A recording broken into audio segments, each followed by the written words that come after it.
Welcome to Disney A, the Canadian-themed Disney travel podcast. We're your hosts. I'm Krysta. And I'm Brandon. So we are going to, this week, be looking at Galaxy's Edge. We are going to kind of, every once in a while, do a little bit of a closer look at certain Disneyland lands. We've kind of done overviews and picked favorites and stuff, but a little bit more of an in-depth look. And we're starting with Galaxy's Edge. Because Star Wars is cool. You didn't intro the episode correctly. You should have been like, bright suns, everyone. Ah, dang it. Because there's like a special language when you go to Batu. Yeah. And that's the suns. greeting. Bright suns. Yeah. Oh, I messed up. You messed up. Anyway, this whole thing came about because I was sitting in my staff room and I was explaining to some coworkers about Galaxy's Edge, and they had no idea anything about it. And one asked, "Hey, do you guys have a podcast episode where I can listen to about Galaxy's Edge?" And I said, "Not yet." Not yet. Yeah. So that's what we're doing this week. But before we get to any of that, Brandon, what's your current nerd thing? Well, so we just had our first big snowfall. Yep. Recently, because we're Canada, and that's how that goes. But I am going to go get my Seasons Pass printed off on Friday. Mm-hmm. Well, we're recording this early, by the way, because of your nerd thing. Yeah. But yes, on Friday, I'm going to get my little Seasons Pass discount card printed off. And so by the time this actually airs, you'll have it. Yeah. You'll have it in hand. And I'll be ready to go hit the slopes in December. So it's a little ways away yet, but I'm excited. Yeah, but you're ready. I'm excited. You're ready to go. Well, my nerd thing. Mm-hmm. I might have a countdown going on my phone and everything. We are hours away now, really. Yeah. Animal Crossing 2.0 is being released, Friday, but like Thursday night here. And I am going to play it all weekend and literally nothing else. That is all I'm doing. I've been told that I must sustain you with snacks and drinks and things. And okay. Well, that's fine. That's fine. So that I'm very excited. I'm going to have a complete Animal Crossing playing weekend. And that is definitely my nerd thing. Nerd. Yeah, it's very nerdy. Also, Brandon, what are you drinking? Well, I have a very special growler from the past beer company. And it's Sweet Ride. Ooh, that's my favorite. Yeah, you're also drinking it. I'm also drinking it as well, yes. That is my favorite. Well, I was going to say my favorite from past beer, but it's just my favorite beer ever, so. It is really tasty. Mm-hmm. And it's, also what I'm drinking. Mm-hmm. Also, quick reminder, since we're not reading a review this week, that if you have left us a review, or if you want to leave us a review, please do so, first of all. But you can also message us either via email, which is through our website, which we'll talk about at the end of the show, or you can DM us on Instagram or Facebook or anything like that, and leave us your mailing address. Or emailing address. And we will send you a Christmas card. Because like you said, it snowed. Yeah. And 'tis the season. You started decorating for Christmas really early this year. I did. Because the playing Animal Crossing. Yeah, exactly. You wanted to be as ready as you could be. Yeah. So I could There's a little bit too much Christmas for November. Grumble, Humbug. Humbug. Aw, don't be such a Scrooge. I am a Scrooge. Yeah. But no, it's happy. It's yay. Okay. And also, in Marvel news, since we don't have a show to talk about, we are going to be watching Eternals, right away. Yeah. Fun fact, or not so fun, it is now the first Marvel movie to be rotten on Rotten Tomatoes. I heard about that. Yeah. So, yay, we get to see it really early on and form our own opinions, I guess. That's true. Yeah, I don't know. I'm sure I'll still have fun eating popcorn watching a movie. Yeah, I think it'll be fine, and there'll be stuff that'll tie into the greater MC universe. Yep. MC universe. Yeah. I'm sure there'll be some cool moments. Yeah. Yeah. And stuff like that, but it looks like it might not be very good. I don't have high hopes, but I'm just gonna think it's gonna be entertaining. Yeah. All right, and that brings us to the news. Disney A news update. Okay, so we have a fair bit of news. First of all, a judge ruled today. We're recording this on Wednesday. Was it Judge Judy? It wasn't Judge Judy. Oh. Yeah. So Disneyland Resort is not subject to Anaheim's $18 minimum wage increase. So this was making news because Disneyland was being taken to court about it. So the situation is Anaheim is supposed to any company that is considered a resort company that gets subsidies from the community is supposed to be a minimum wage of $18 an hour, and Disney was not adhering to that, so they were being taken to court over it. Well, it has come back as today that they are not subject to this, according to this judge. And you know what, though? And they're fancy lawyers. When I first heard about this yesterday, yeah, I said, well, Disney has a lot of lawyers, so if they figured they were going to lose this, they would have probably already just done it, raised it to $18. So I kind of figured that they weren't subject to it. But on the other hand, they're going to have a heck of a time finding cast if everywhere around there has an $18 minimum wage. Yeah. Because a lot of places will be subject to it. Exactly. So, yeah, it's just kind of interesting. It is interesting. They're having troubles with their wage. Like, I mean, there's a labor shortage, quote unquote, in a lot of places. It's more of a they don't want to work for less than a living wage shortage is the thing. And of course. Yeah, of course. Yeah, so we haven't heard the last of this one, but interesting anyway. We definitely haven't, so we'll see what happens after this. And it's related to the Mickey and Friends parking structure, which, because they did get finances from it, but it is considered a joint public-private partnership endeavor a PPP. Mutually beneficial. A PPP? Yeah, I did a CPA presentation on PPPs. It's a thing. Yeah. You could have used Mickey and Friends parking No, structure. it was a specific fictional example, but yes, PPPs. Oh, okay. Are a thing. Well, all right. And they're complicated to account for, so. Well, okay. I'm sure Disney accountants probably get paid more than $18 an hour. Probably, I'm gonna guess that. I bet their lawyers do too. Oh, I guarantee you, their lawyers do. Well, let's move on to happier news. Filming, now that Halloween's done, filming has begun for Hocus Pocus 2. It's filming in Rhode Island. The film is set to be released on Disney Plus in the fall of 2022. And there's a basic plot. It focuses on the Sanderson sisters seeking revenge in present-day Salem, and 3 teenagers incur their wrath. All 3 sisters, as well as Billy Bones, are all confirmed as reprising their roles. Cool. So you can get back in the Halloween spirit. And I think they're having a little bit of origin stories going on there. I saw that there was some set photos with, like, young Sanderson sisters or something. I don't know. Interesting. Curious. Also, Disney reportedly, this was kind of making news earlier this week, Tom Holland, they want him to star in the live-action Atlantis: The Lost Empire remake. So there's been chat for like years now about making an Atlantis: Lost Empire live-action. I think Atlantis: The Lost Empire is one of those movies that is actually probably doesn't get the kudos it deserves. It's a little underrated. It does have some faults. Yeah. But it has some really cool moments, and I think the animation's very cool in it. So yeah, I don't know if a live action. Yeah, I don't know. We'll see. But I'm a fan of Tom Holland, and he would make a very cool Milo Thatch. Yeah, kind of looks like him actually. And big news, the first trailer for the Book of Boba Fett has come out. So that is coming to Disney Plus on December 29th. Also, there's a new poster. So we watched the trailer. What do you think? Interesting. It's tough to say because I'm thinking that they're doing the same thing that they always do, and they're showing clips from like the first 2 episodes. Oh, I'm sure. And you don't really know where it's going, but I want to see those cameos. I want to see some other bounty hunters in there and stuff like that, and I think it'll be cool. Yeah, I think it's gonna be really cool. A coworker of mine who's really into Star Wars ran to find me today to ask if I had seen it, and oh my god, it looks so cool! I'm so excited, and yeah, so it'll be fun. Yeah, I want to see some Bosk action and IG-88 and stuff like that. Yeah, you don't know who those people are, but that's okay. But I'm trying to sound impressed. On Halloween, Pirates of the Caribbean attraction made news in Disneyland.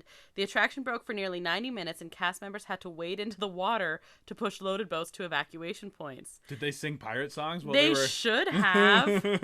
They're probably like... Yeah, probably. The cast members wore waders to enter the water, and so people had, like, pictures were everywhere. Oh, yeah. And the fire department apparently had to help with this evacuation, and guests were given 2 Fast Pass tickets to any attraction except Rise of the Resistance and, of course, Haunted Mansion Holiday, being that it was Halloween and all. Yeah. So that was just really cool. There's all these pictures of these cast members and waiters. These cast members who are not making $18 an hour. Did they receive Fast Pass tickets or did they receive Lightning Lane tickets? Well, it said Fast Pass, but I'm sure it's like we don't have Lightning Lane yet. They don't have. But they have signs going on. Yeah, they don't have Lightning Lane. They don't have Fast Pass. So what? Just like front of the line pass. It's front of the line pass. Yeah. So as of tomorrow, which is because we're, like I said, recording on Wednesday. So on Thursday, November 4th, instead of a virtual queue, a Spider-Man adventure in Avengers Campus is now moving to standard standby queue system. So yeah, that's fine. Yeah, figured, right? I mean, Rise is already on standby in Florida. Oh, I didn't know that. Yeah. That's interesting. Oh yeah. Well, because they moved to Lightning Lane and they're selling the a la carte for it, right? So yep. Holiday merch is now at Disneyland with more arriving all the time. So the big focus of it is Walt's Holiday Lodge collection, and that whole premise is Mickey and his friends celebrating the holidays at a ski castle lodge. Basically, they're skiing, they're snowboarding, spending time in front of the fire, that kind of thing. I like this collection. I think it's cute. A ski castle lodge? Yeah, that's what it says. That's what the description says. Interesting. Yeah. There is one part where there's a castle, like, I guess, but it's like... plaid. That sounds like a bad episode of Scooby-Doo. We're gonna go ski at this castle. Well, in the Rudolph cartoon that we watch every year, that's a castle that Santa lives at. It's not skiing, but it's yeah, Santa does live in a castle. Yeah, so maybe it's trying to combine the two. I'm not sure. I don't know. Anyway, but it's cool. I like it. Although it is Christmassy, it has. I always think this is smart because it like lengthens it to like the whole winter where you're not feeling weird. Wintry themed. Yeah. There's 2 Loungefly bags, by the way. I just wanted to mention that. I really like this ski lift I do too. one. Yeah, that's a really cute Mickey and Minnie couple one too. There are also some holiday spirit jerseys out. You saw one you liked. Oh yeah, I've seen a couple I like. Oh really? I actually I like them a lot more this year than I did last year's I do too, holiday spirit jerseys. But like the traditional Disney ones are quite nice. They have an ugly sweater one. I think that's really fun, which is awesome. And then they're like advertising it as an ugly sweater spirit jersey. Like, yeah, I think that's what it's called. It's intended. It's intended as that, and it's a little more pricey because it's actually like sweater material, which is cool. Which is nice. I hate fake ugly sweaters. I want. Like if I'm gonna wear an ugly sweater, I want it to be a sweater. Right. Not a jersey t-shirt material, right? But no, the one I really like is the Star Wars one. Yeah, that one's really cool. And it's the Star Wars logo, but like Chewie's hanging lights on it, and then the front is like a Wookiee cookie. Yeah, it looks really cool with like milk or something. Yeah, it's so cute. They actually have a lot of cool Star Wars Christmas merch. And I saw there's some Baby Yoda Christmas merch stuff, because of course there is. And there's some Marvel as well. Really? Yeah, there's a Groot hoodie, I believe. What? I haven't seen this one. Ugh. Yeah, and it's like Seasons Groot. Of course. Grootings or something. Yeah. Oh, so good. There's also a Hanukkah collection, which is actually that looks pretty cool. It was quite sharp. Yeah, it's quite nice. It's of course all white and blue, but super fun, super classy, and I think that's good. And I think they should expand that collection because actually it's nice stuff. Yeah, I really like that. And also, the full list of special food and drinks for the holiday season at Disneyland Resort has now been released because this starts November 12th. Okay. So, I have the full list. Let's not go through the full list, because that would take the entire episode. Yeah, pick some highlights, because I briefly browsed through it and looked at the Disneyland offerings, and then I got like halfway through, because it was the Disneyland offering. Holy cow, I do not have time to read all this. But, so, I have a giant list here. These are my highlights. Oh, boy. Okay, but some of them, okay. Anyway, I'm just going to run through. So there's a green alien holiday macaron at Alien Pizza Planet, a cookie butter creme brulee at Blue Bayou. I wanted to draw your attention to that one. Yes. I mean, Blue Bayou has a very good food, and creme brulee is awesome. Well, yeah, and it has cookie crumbles and a chocolate brownie. I'm usually pretty, like, traditional with my creme brulee taste, but this sounds pretty good. Oh, how about the hot cocoa creme brulee with marshmallow chantilly and sugar cookies at Cafe Orleans? Yes. Basically, you're like willing to try different creme brulees. Well, a hot cocoa creme brulee flavor, that's already weird on its own. Okay, so yeah. Let's you can add to it. Yeah, you can add to it. Yeah. There's a herb roasted pork sandwich at Carnation Cafe. A whole bunch of churros. Lots of churros. So, churros. There's a chocolate cinnamon churro. There's a groom and bride churros. There's a holiday cookie churro with crushed ginger snaps. I wonder why they called it groom and bride. Oh, there's two, because one is a groom and one is a bride, and it's vanilla and chocolate. Oh, I see. You just put them in the wrong order. Yeah. So the bride always goes first. Oh, that's true. Bride and groom. Well, the way they were listed was groom and bride. Okay.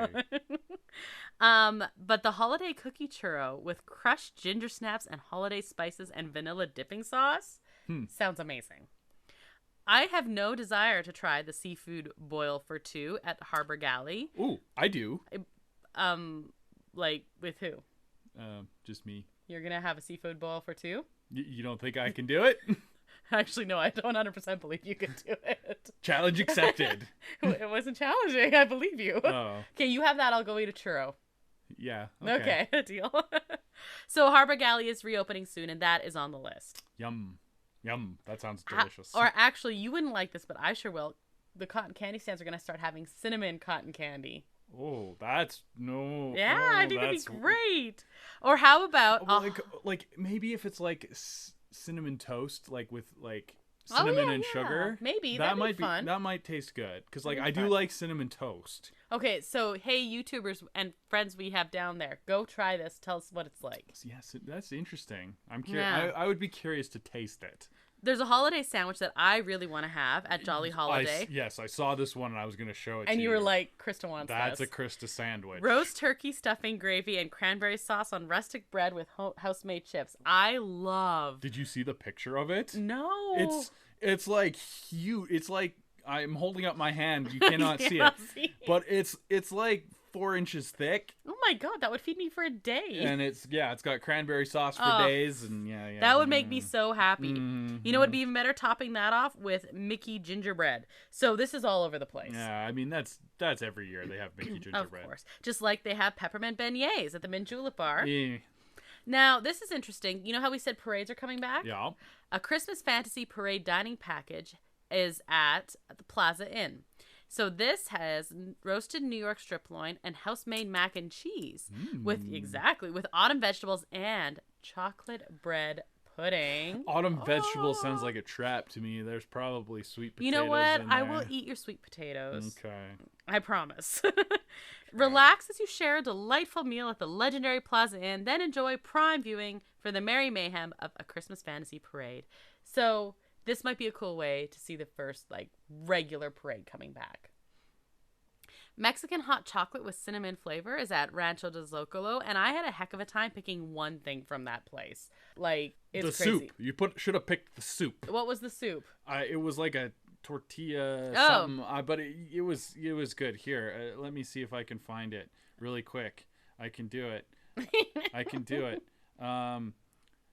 Pork pozole. I don't know how to pronounce that, but it's not a soup. It's a traditional Mexican stew of shredded pork, guajillo peppers, garnished with lime, cabbage, onion, and radish. Well, that does sound good. Yeah, and the picture was amazing. Yum. And they also have dessert nachos. Yes, I was going to comment on the dessert nachos, too. That sounds fun.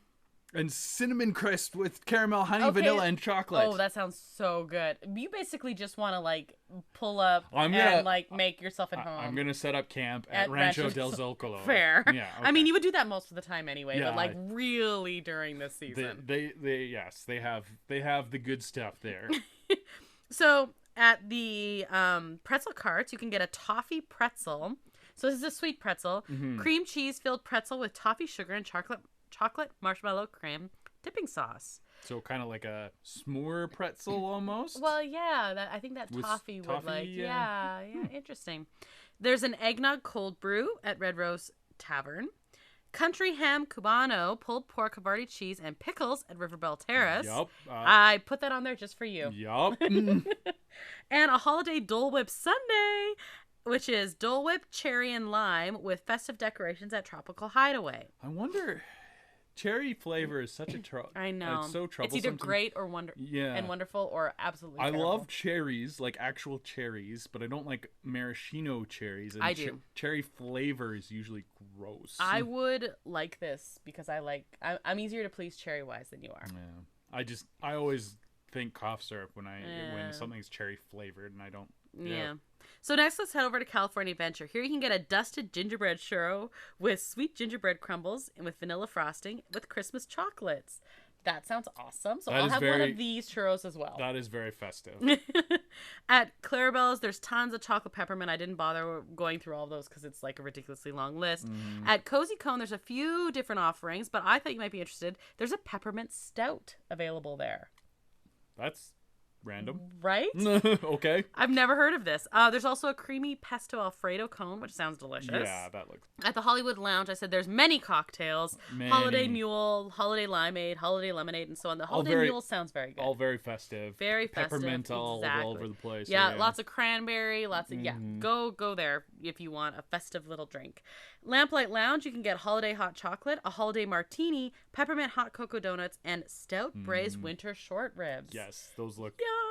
Those look so good. I saw the picture of that one, and it's like ridiculous. See, I don't like drinking stout, but stout in cooking is amazing. It's true. Stout and beef are best friends. Oh, yeah. Then there are so many different bread items. So you can get this at Pacific Wharf, but among other places, they have lots of different shaped, like, pull-apart things, and I like the Christmas tree one. I thought it looked really cute. Could you live off bread? You could live off bread. Bread makes you fat. Bread makes you fat?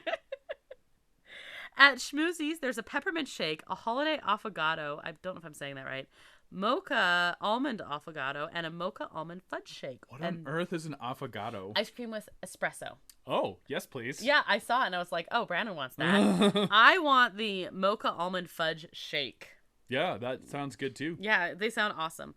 And then I want to go to Smoke Jumpers and have a cranberry turkey burger while you have an apple whiskey cocktail. Okay. I'm going to eat a burger. You're going to have whiskey. I'll just have whiskey. That can be my dinner. Yeah. Okay. And the resorts also have, like the hotels also have a lot of different options. But I just wanted to mention the Grand Californian Holiday Cart because they come out and they have like, it's all different cookies. It's all different like little shots of different things. But it's like every single item is super festive. It only comes up during the holidays. Like a little kiosk type of situation? Kinda, yeah. Like the kind you see like in the mall or something. Yeah, so it's really cool. And there's a ridiculous quantity of items, and every single one of them is super festive. So just, instead of picking an item, I said, just go to the cart. Go to the cart.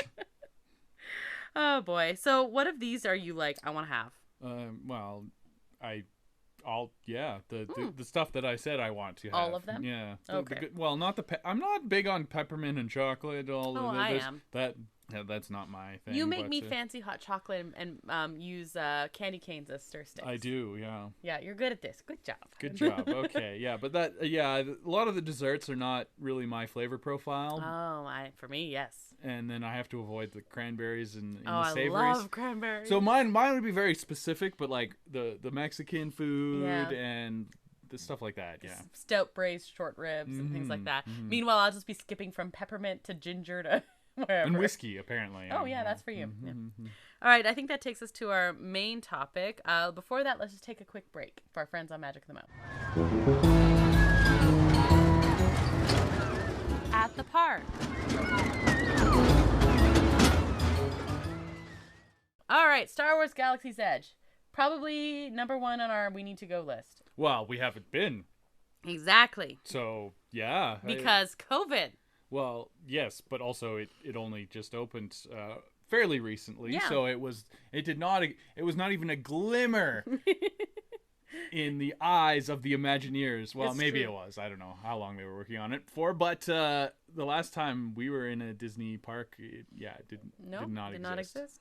So let's just go through some basic information. Star Wars Galaxy's Edge is at both Disneyland and Disney's Hollywood Studios at Disney World. And in each park, it encompasses 14 acres. It's big. So it is in a village of Black Spire Outpost on the frontier planet of Batuu. And so people say, like, you're in Batuu West or Batuu East. Right. Depending on where you're at. And it's important to note that, like, Batuu is, like, supposed to actually exist within the Star Wars universe. So, like, the place is canon. Mm-hmm. Mm-hmm. It's supposed to be, and there's good and bad parts to that. Like, their original concept for it was to be super duper immersive, and have like lots of character interactions and things like that. They scaled that way back, unfortunately. Mm-hmm. But they're putting some of that to use with the new Star Wars hotel. Right. I think it just kind of like shifted a little bit. Yeah. So kind of interesting. Mm-hmm. Apparently Batuu appears in the 2018 novel Star Wars Thrawn Alliances, and so that's where they took that from. Gotcha. Yeah. And it was briefly mentioned also in 2018 in the film Solo: A Star Wars Story. Black Spire Outpost, specifically. Yes, not I would say that the egg came before the chicken there. Definitely. They're like, we need to like just shoehorn this in yeah. here. We'll put it into some other media and be like, yeah, see, it's part of the anyway. It doesn't matter. They probably need to decanonize it so that the park itself can like grow, because it's stuck in this very specific time period. Super specific. So do you know the specific time it is stuck in? Yeah, it's between the 8th and 9th movies. Yeah, like it's not even between trilogies. Like it's very specific. Very, very specific. So yeah, you got Kylo Ren walking around with his helmet on, and he's still a bad guy. But yeah, there's no redemption for old Kylo here. Well, and he's still alive, but you can't have Mando there. Nope. You can't have like Luke showing up. You can't have Luke. You can't have Darth Vader. You cannot have Grogu showing up. Well, you can, but he'd look a little different than you're used to. But I mean, like merch. You can't have your number one merch selling item here. So, like from a business standpoint, I'm not really sure the logic of that one. I would be willing to bet that they're going to change that at some point here coming up. Oh, yeah, I'm sure. Mm-hmm. I'm sure you're right. So here's the write-up about the planet. This used to be a vibrant trading port back in the old sub-lightspeed days, but now with the advent of hyperspace, its prominence has kind of fallen and faded a little bit, which has made it a great spot for those who didn't want to be on the kind of mainstream path. The smugglers, bounty hunters, rogue adventurers looking to crew up, the people who don't want to be found, basically all the interesting people. That's essentially your premise behind it. So here's some of my favorite things. Do you know who did the music for the background? Is it John Williams? It's John Williams. Okay. I would assume so. Yeah, they got John Williams to come back. He was still working back then, so. Yeah, it's true. Yeah, so all the ambient music is John Williams. So that is one of my favorite things. I mean, yeah, that's good. Yeah. Another one of my favorite things is Oga's Cantina, because they have DJ Rex, who was the original pilot in Star Tours. Star Tours, yeah. Yeah. So, and it's also the very first place you could buy alcohol in Disneyland. It's true, which is pretty cool. Yeah. Pretty cool, yeah. So let's just like talk about some of the stuff about Galaxy's Edge. Sure. Not really like following a script here or anything like that, but like you have two basic attractions, although the theming of the whole land itself is kind of an attraction in and of itself. Yeah, like you're going there to visit the Star Wars universe first of all. Yeah. And actually, some of the merch items have become attractions because they're like events and their experiences, specifically building a lightsaber and building a droid. Yeah. So first of all, let's talk about the rides. Yes. They opened with the Smuggler's Run. Yep. Which is pretty cool. Mm-hmm. It's definitely probably the most interactive ride. Like they've experimented with interactive rides where you control stuff along the way, and this is like just the next Buzz Lightyear, Toy Story, shoot things and stuff like that. This is the next step. And yeah, it's cool. You get to go in the cockpit of the Millennium Falcon, and some people get to fly, and other people get to shoot, and you get to push buttons and exactly and stuff. It's you get to sit at the table where they play chess. Well, that's in the line. Even in the queue, and I know Well, I mean, it makes sense. If you didn't know this place existed, and you're like, what is one thing you want to do? You want to pilot the Millennium Falcon. Mm-hmm. You want to play with lightsabers and pilot the Millennium Falcon. So of course they're opening with getting to do that. Yeah, and it looks like it's a pretty cool ride. Yeah. And it's fun. Yeah. I'm not even like, I definitely want to go on it, but I'm not even like the actual ride itself. It's the being on the Millennium Falcon is insane. Do you know it's the first time a 100% film accurate Millennium Falcon was built to size? Right. Yeah. Yeah. Because I mean, they would have all the inside on that, right? And yeah, that's your number one photo op in the totally. in the land is right around that Millennium Falcon. Especially at nighttime when you got your lightsaber out, so and cool. yeah, it's very popular. So it's like as popular as taking your picture with the castle. Oh yeah, now. yeah. Like it's a big deal. So that is the one attraction. And then the other attraction that they just opened before the pandemic. Like weeks. Yeah. I'd open it in January. It was a couple months, but anyway, it's still basically brand new because it was shut down for so long. Yep. Is Rise of the Resistance. Yes. Which is apparently really awesome, but we don't know a heck of a lot about it. No. Because we were supposed to go on it, and then why? What happened? Anyway, but we decided we weren't going to completely avoid spoilers. First time ever for a ride, which is weird. But yeah, we were going to avoid spoilers until we got to go on it because it was just only going to be a couple months. Yeah, anyway. we thought a couple months would be fine. 2 years later. But yeah, so we're committed to that. Yep. Yeah, and, it's a thing now. Hopefully we get to go soon and find out what it's all about. But apparently it's amazing. Like apparently it's like the best ride ever. Absolutely everything I've heard about it is awesome. I believe it's some sort of dark ride and it's trackless or something, and there's really impressive animatronics, but I have no idea what Every time something comes on, we like literally shut our eyes, put our hands over our ears, and la la la la la. It's risky watching documentaries actually because they like to talk about it. Yeah, so even when we were watching like behind the attraction, they started talking about more recent ones. We're like, they might talk about it. We had to turn it off. Yeah. Or the Imagineering story. Imagineering story. Yeah, our last episode we've only seen half of because they started talking about Star Wars. I don't know. We're like off. But it's really cool. Like, looks really cool. This universal opinion that it's really cool. Yep. Okay, so like I said, the restaurants and shops are kind of an attraction in of themselves. Yes, because they're done as in universe. Exactly. So Oga's Cantina we already mentioned.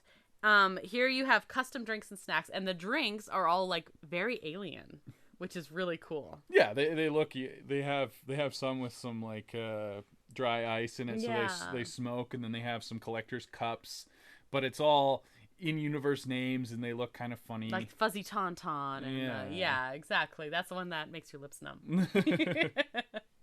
And, you know, they might have, like, Bobas on top or something, so, like, they look kind of alien. As long as it doesn't smell bad on the outside or the inside. Nice reference. Yeah. Docking Bay 7 Food and Cargo is supposed to be a restaurant side of working hangar bay. And if you get a chance to look at pictures of this, it's insane. And it's just a quick service restaurant, but the theming is incredible. I was like, can I spend a day just like sitting here looking at all the details? It's insane. Oh, so very cool.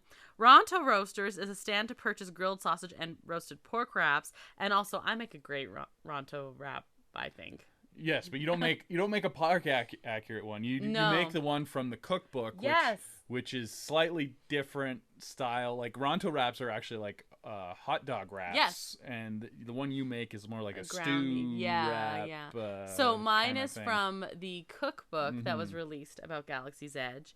And that one is supposed to be inspired by. It's not supposed to be park accurate. So we've heard great things about the Ronto wraps. They look pretty good. And they have like vegan options as well. And a lot of people like who aren't necessarily vegan or vegetarian say they prefer that one, like just that it's so flavorful. But if you're talking about food and snacks, you have to talk about the blue milk and the green milk. You really, really do. So, I mean, the go-to play there is to have both and figure out your favorite. Yep. But blue milk, of course, is the famous one from the original Star Wars movie, and they have the blue milk on Tatooine because Because it's bantha milk. Yes. If you go, you're getting blue milk is what you're saying. Well, if you had to choose one, you got to have blue milk, even though I think a lot of people like the green milk flavor better. I've also heard that combining the two is really nice. You can also combine the two, and then they have like different additions that you can make to them. And then the green milk, of course, is from The Last Jedi with Luke on his little sad Jedi island, where he does the weird milking of the creatures. Yeah. Anyway, we don't really talk about that because it's uncomfortable. It is very uncomfortable. He makes some strong eye contact while he's drinking that green milk. I don't know. So when I was talking about and I was explaining to my coworkers about Galaxy's Edge, and they had no idea. And first of all, their minds were blown about some of the different things. And I was explaining, there's the Millennium Falcon there. And then I said, you can drink blue milk. That blew their minds. Oh, yeah. Like the movie? I said, yeah. Yeah. Like, they sell blue milk. You can go have blue milk. Yeah, it was a milk cart. Could not get over it. So and they have like the milk container collectible cup. Oh my gosh, so cool. I'm pretty sure they still sell that. Well, I don't know if they still. I know they did. Yeah. So it might be an in and out kind of deal. Yeah. Like the sporks. Like the sporks. Speaking of dining. Oh yes. Okay. So we'll talk about the sporks. The sporks are an interesting thing. So Docking Bay 7. Yes. Which we just talked about. Yes. They had when Galaxy's Edge first opened, they had reusable sporks that they'd give you to eat your meal with instead of a plastic spoon. A little funky. Very, very spacey looking. Yeah. Kind of looks like something Rey would eat her rations with or whatever. But look, very spacey spork. Except instead of returning them for washing and reuse like they were supposed to, most guests stole them.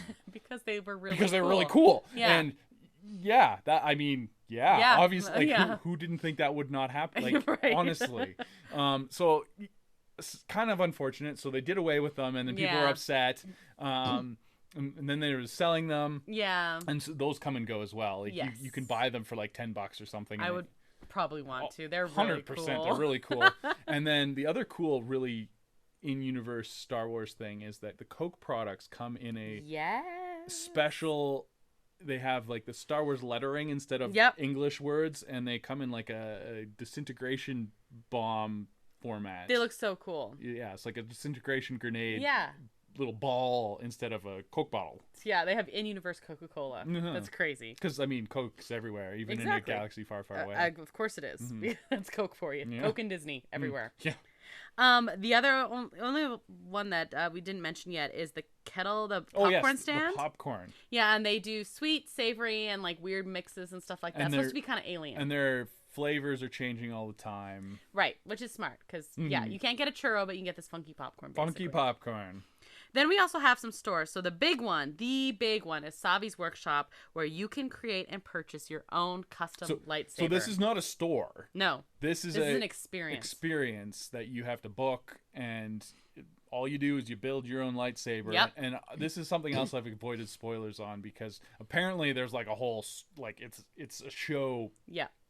In and of itself. It's a thing. So, it's a whole thing. You were booked to do it. You will be booked to do it again when we actually do get to go. It's spendy, but whatever. But you have a personalized lightsaber that you built. Yeah, and you get to choose between one of 4 templates. Yeah. So you got like the dark side, and then you got like an Obi-Wan, and you got like a Qui-Gon style, and then you got a nature style that's kind of similar to what the Wookiee builds in the episode of Clone Wars. Right. And I think that looks cool.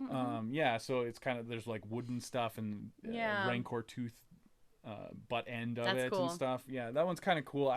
It's definitely the weirdest one. The other ones are kind of movie, like they kind of look like the movies. This one's very different. You haven't seen anything like it in the movie. So you got those 4, and you can there's different parts that you can choose on them, so they're pretty cool. That's pretty cool. Along the same line, you have the Droid Depot, where you can create and purchase your own custom droid, and I was booked in to do that. I have a droid name picked out. I adjusted a backpack to make a carrying case, and it's a whole thing. What was your droid's name gonna be? You helped me name him. Yeah. So it's QT314. Cutie pie. And I know exactly what the colors are going to be. I know what it's going to look like. It's going to be a whole thing. So you can decide if you want to do a BB unit or an R2 unit. Yes. I'm doing an R2 unit. Yeah. Because, of course I am. We have a BB-8 already, so True. we don't need another BB. Yeah. Knockoff BB unit. So you can, you build it yourself, and again, you do different pieces for this. I haven't avoided spoilers for this. I have a pretty good idea of what's going on, but it's not quite the same experience as the lightsaber. Yeah, it's not as in depth as the lightsaber, from what I understand. It is a little cheaper, and you get a little remote control droid and it interacts a little bit with some of the land if you walk around, take them around with you. Mm-hmm. I probably eventually will want to build a lightsaber too, but I have avoided actually.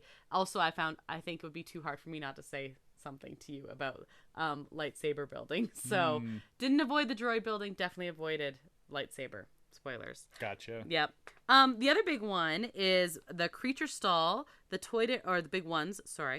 creature stall, the Toydarian Toy Maker, and the Don Ondar's Den of Antiquities. So Doc Ondar.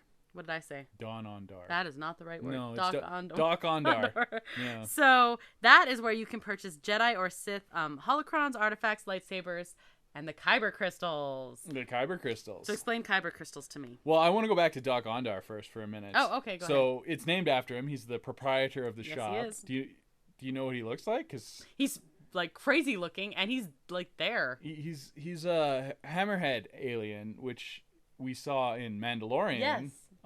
Living with the Mon Calamaris on that oceany world where. Right, and I was like, hey, it's like from Galaxy's Edge. There was one in the movies, like in the cantina or something. That's where they came from. Anyway, I have an action figure of one of them. Do you actually? Oh yeah. Oh, that's really cool. I have all the obscure original action figures. Ooh. But yeah, that's Doc Ondar, and he there's an animatronic in the shop, and he kind of putters around and. It's kind of cool to go in there. The decor in there and the detail in there is insane. You could just we've seen ridiculous Easter eggs from. You could probably spend an hour just looking around at all the stuff on the walls that's not for sale, just little Easter eggs and it's crazy fake merch that. Awesome. Yeah, there's some really cool stuff in there. Yeah, really cool. And you can also get film accurate lightsabers in here. It's a big selling feature. Some of the legacy lightsabers, so you can have Obi-Wan's lightsaber, Luke's lightsaber, Darth Vader's lightsaber, or Anakin's lightsaber. They're different. Oh yes. Of course. Of course they are. But yeah, so there's lots to choose from. Yeah. And what were you trying? Oh, so the other ones I wanted to mention were the Creature Stall, and that's a shop with plush creatures and critters from around the galaxy. No blurrgs, though. That's what I wanted to mention. And the Toydarian Toy Maker is a workshop with handcrafted toys made by local artisans, and the style of these are really cool. Can we discuss how upset I am about the lack of blurrgs? No blurrgs, yeah. No blurrgs. You have ridiculous little creatures that show up in one random episode of Clone Wars, and yet you don't have blurrgs? Yeah, no blurrgs. Why are there no blurrgs? I don't know. I really like blurrgs. Yeah, blurrgs are cute. Blurrgs are amazing. The cool thing about the Toydarian Toy Maker, though, is that they did do some exports to Toys R Us. That's true. That is true. And we found definitely have some. So they're sitting right there. Yeah, they are. It's a really cool style because it looks kind of handcrafted, and they're like little plush toys. Do you know what would be really cute that would look handcrafted? A blurrg. A blurrg. A blurrg, yeah. I feel very strongly about the lack of blurrgs. I agree with you. So there's also First Order Cargo and Resistance Supply and Black Spire Outfitters. So they are exactly what they sound like. First Order Cargo is where guests can outfit themselves to help support the First Order. And Resistance Supply is where guests can outfit themselves to battle against the First Order. And Black Spire Outfitters is just an apparel shop to dress like the citizens of Batuu. I have a really cool Black Spire spirit jersey. That's awesome. Yeah. Yeah. And, one thing is you can buy, different, you can dress up like Rey or anything like that, but, of course, no costumes except at Halloween around the park. So you can get it, but you can't wear it. Yeah, obviously. I mean, yeah. But yeah, so there's lots of cool merch in there. Super cool merch. Yeah. So what else? What is catching your attention here? What would you love to do? Yes. Oh, okay. Okay. So I want to do all the things. Literally the only problem I have, other than that we are not there, is the lack of blurrgs. Yeah. I mean, the lack of blurrgs. But no, It's only 14 acres and like a small land of Disneyland, but I would spend a whole day there. Easy.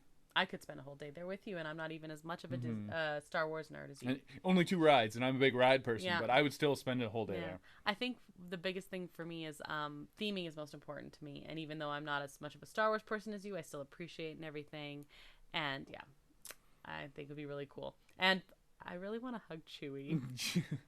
Well, we got to wait for the pandemic to be over for that to happen. But I want to, even if I just saw Chewie, and I love when like the stormtroopers interact with you and they're asking about your communication device when you have your phone and stuff. Like I just think it's awesome. I wish they would have leaned a little heavier into the like true interactive stuff. Yeah, but I get why there was a hesitation on that, and I'm looking forward to staying at one day the Star Wars hotel. One day. Well, you can just start buying lottery tickets, I think. Because I think that'll be fun. So yeah, maybe we should just briefly touch on that. In Florida, they are building the Star Wars Galactic Cruiser Hotel, which will also be in universe, and guests will be pretending to be on a galactic cruise, and they'll have an away trip to Batuu, which will be in universe as well, and they'll have some of that super interactive stuff that was supposed to be the whole land. You can dress. You're encouraged but not required to be dressed up the whole time. So that's a good way to wear a costume in the park as well. You will be ahead of time before you arrive. You'll be you can choose a character and all of that information. So when you step aboard, you are that character. You can basically be LARPing in Disneyland or Disney World. But that, it's really cool. I just wish it wasn't so expensive. I know. Okay, anything else to add here? Or are you ready for me to ask you some trivia? I want to go. Yeah, I know. Me too. And I'm sure you want to go even more. Yeah. All right. I think I can stump you. Okay. Okay, so normally you ask Marvel and Star Wars, but I said I wanted to do this because I think I can stump you. Okay. Okay, ready? Each trash can and recycling bin inside Star Wars Galaxy's Edge has the number 3263827 on it. What's that a reference to? I don't know, something obscure. You want to guess? That's not one I. That's not one I know. There's some numbers that are important to like George Lucas and stuff, but I don't think that's one of them. Was it like in the trash compactor they had that number or something? Something like that. Okay. Yeah. All right. Number 2, Doc Ondar's Den of Antiquities is owned by an Ithorian. Do you know? Is they say that? Yeah, it's Ithorian. Yeah, that's correct. Of the same name. This store sells everything from lightsaber parts to rare Jedi holocrons. One of Doc Ondar's most interesting items on display, it's not for sale, on display, is a baby Sarlacc. How on earth did he get a baby Sarlacc? With great difficulty. Many Bothans died to get that baby Sarlacc. I don't know a lot about the story of Galaxy's Edge / Batuu. He probably paid a bounty hunter. We saw a bounty hunter going after a Sarlacc in the Mandalorian. Oh, okay. So we know what that great difficulty is the correct answer. Number 3, Strono Cookie Tuggs is the narrator and author of the book Star Wars Galaxy's Edge, the official Black Spire Outpost cookbook, which I have, and head chef at Docking Base 7. He used to work for a character in the Star Wars films. Who did he used to work for? I don't know. Was he like Jabba's personal chef? That'd be cool. That would be cool. I bet Jabba likes to eat. He probably did. It would be really bad if you messed up his food, though. Okay. He didn't seem too picky though. He was eating like raw frogs or whatever. That true. Yeah. So did Baby Yoda. Well, Baby Yoda definitely wasn't picky. Genocide. Yeah. Unborn babies and stuff. Yeah, no, that's fine. That's fine. That's fine. Okay, interesting. That's just a random guess. Okay. No, I like your guesses. I like that you guessed. Okay. So you can tune in next week and see if Brandon is right. And if you think you know the answer, you can also message us on social media. Star Wars. Yeah. But I think that's all the questions you have. Just the 3. Just the 3? Okay. Well, I said I want to stump you. I can't ask you too many, or I won't be stumping you. Oh, okay. You know too many. Yeah. I had to go obscure. You weren't really obscure. I know. I said I wanted to stump you. That's anyway. That's fine. But yeah, you can contact us on our social media to say how obscure and crazy Krysta is, or whatever else you want to say. Or maybe you think Brandon's 100% correct. Yeah, I don't know. Or you can do the Christmas card review promotion as well. Yeah. So that's cool.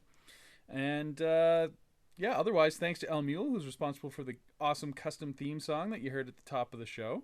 You can find a link to his work at our website, disneya.wixsite.com/podcast, where you can also find a link to our social media accounts. If you're more into emailing than DMing, you can also message us there. You can find us on Instagram at disneya.podcast, on Facebook at disneya, and Twitter at disneyapodcast. You can find Disney episodes on all your favorite podcast streaming platforms and on our YouTube channel, Adventures A. If you've rated or reviewed our podcast, thank you so much. If you haven't yet, please do. It helps others find us and is just really awesome. Be awesome. Awesome. Wow. Nice. I'm watching Hamilton with my writing class right now, and so many of them know every word by heart and they're singing along with everything. Today it was like, awesome, wow. Exactly.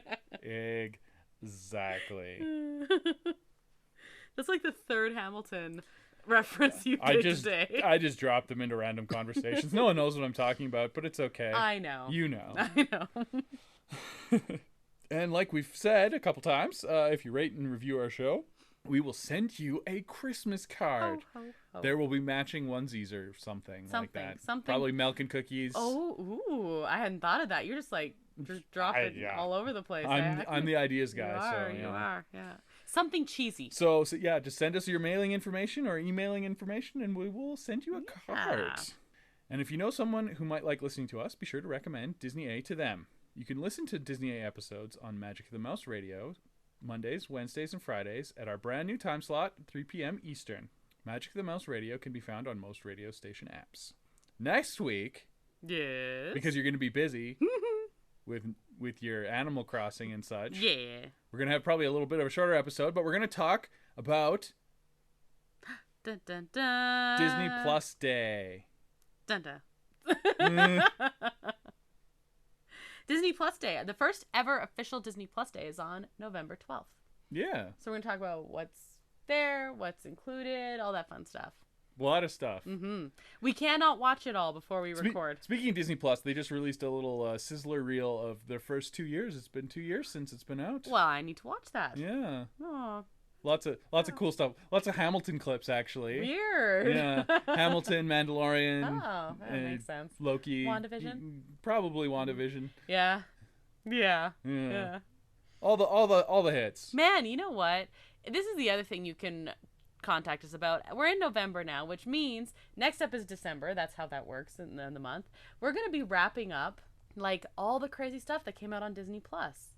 All the Disney news and stuff like that. So maybe message us if you see this reel what your favorite thing was of the 2 years. Or maybe your favorite, I don't know, Marvel show that came out or anything like that. We'd love to hear from you. And I'm going to have to watch this reel. Yeah, good reel. But I'm Brandon. And I'm Krysta. And until that next adventure, TTFN, ta-ta. Thanks for listening to Disney A.